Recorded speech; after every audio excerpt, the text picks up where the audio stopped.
बताऊंगा cross multiplication method, लेकिन वो कल की क्लास में होगा। चलिए मेरे प्यारे ध्यान सुनिएगा, पहले मेरे दोस्तों समझ लेते हैं कि सवाल क्या है, सवाल का मीनिंग क्या है। ठीक है जी, बोला गया है दो आदमी ए और बी की इनकम का रेशियो 11:9 है। बोला गया कि दो आदमी है ए और बी, उनकी इनकम का रेशियो 11:9 है, आय का अनुपात 11:9 है, उनके खर्चे का अनुपात 9:7 है। दो आदमी ए और बी, उनकी इनकम का रेशियो 11:9 है, उनके खर्चे का अनुपात 9:7 है। यदि उनमें से प्रत्येक आदमी प्रति माह 24 रुपए बचाने में सफल होता है तो एक इनकम कितनी है? यदि उनमें से प्रत्येक आदमी 24 रुपए बचाता है, ए भी 24 रुपए बचाता है, बी भी 24 रुपए बचाता है, यानी कि यहां पे मेरे दोस्तों इनकम का रेशियो दिया, एक्सपेंडिचर का रेशियो दिया है, और ये टाइप है जहां सेविंग्स सेम है। सेविंग्स सेम है तो सेविंग्स क्या होता है? सेविंग्स होता है मेरे दोस्तों इनकम माइनस एक्सपेंडिचर। अगर दो आदमियों की बचत समान है तो उसके इनकम और खर्चे का डिफरेंस भी समान होना चाहिए, यानी कि ये टाइप ऐसा है जिसमें सेविंग्स सेम है। सेविंग्स सेम है तो सवाल इजी। अगर सेविंग्स अलग अलग होती है, एक बोलता है कि सेविंग 24 रुपए, बी की सेविंग 3000 रुपए, तो सवाल होता है फिर क्रॉस मल्टीप्लिकेशन मेथड से x मान की जरूरत नहीं पड़ेगी। दो आदमी ए और बी, उनकी इनकम का रेशियो 11 है, खर्चे का रेशियो 9:7 है, हर आदमी हर महीने 24 रुपए बचाता है प्रति माह, एक इनकम क्या है? दोनों आदमी की सेविंग सेम है, 24 रुपए मेरे प्यारे भाई। एक इनकम आपसे पूछे, वैसे भी 11 का मल्टीपल आएगा, 11 का मल्टीपल एक ही ऑप्शन आंसर है, तीसरा ये हो गया सॉल्व। अगर आगे करना चाहते हैं दोनों की सेविंग सेम है, एक इनकम है 11, खर्चा 9 है, तो एक सेविंग्स कितनी है? 2। बी की इनकम 9 है, खर्चा 7 है, तो बी की बचत कितनी है? 9 में से 7 घटाएंगे 2, देखो दोनों की बचत सेम है और बी जी है, इसकी सेविंग्स 2 है, 11 माइनस 2 इसकी सेविंग्स 2 है, तो 2 की वैल्यू सवाल में 24 रुपए। अगर 2 की वैल्यू 24 रुपए है, 1200 गुना, तो आपसे एक इनकम पूछे 11 यूनिट, 11 यूनिट की वैल्यू भी 11 गुना 1200 हो जाएगा, 13200 रुपए। ये सवाल का आंसर था, थर्ड ऑप्शन। बहुत इजी सवाल बनता है, इजी टाइप प्रीवियस का। नाउ अगर रेशियो का डिफरेंस सेम ना हो, अगला टाइप लेता हूं, अगर रेशियो का डिफरेंस सेम ना हो तो डिफरेंस को सेम बनाना पड़ेगा, जैसे कि इस सवाल में है, करेंगे। बोले अजय की इनकम विजय से 38% ज्यादा है, अजय की इनकम विजय से 38% ज्यादा है, उनकी सेविंग्स का रेशियो 3:2 है, बचत का अनुपात 3:2 है, उनमें से प्रत्येक ने 6000 रुपए खर्च किए, तो अजय और विजय की इनकम का योग बताओ।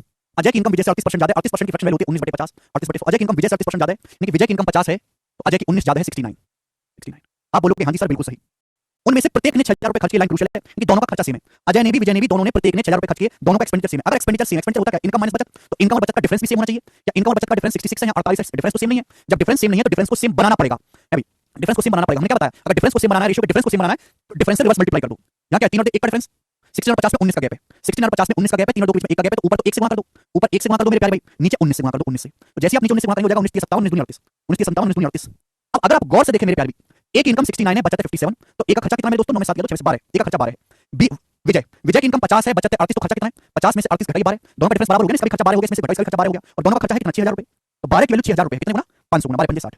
पूरा अजय विजय की इनकम का सम, अजय विजय की इनकम का योग कितना? दोनों को जोड़ेंगे, अजय विजय की इनकम का योग है 16 + 50 119, हालांकि 119 में 70 आता है, 70 का मल्टीपल होगा 500 से गुणा करेंगे तो 595 59500, सवाल का आंसर है सी ऑप्शन एकदम सही है, 59500, 70 का मल्टीपल भी चेक कर सकते हैं।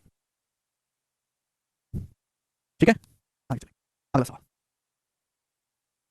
एक और सवाल आपके सामने बताएं, एक और सवाल आपके सामने जल्दी से करके बताएं, सवाल का आंसर मैं नहीं बताऊंगा, इसी टाइप का सवाल है, बताओ।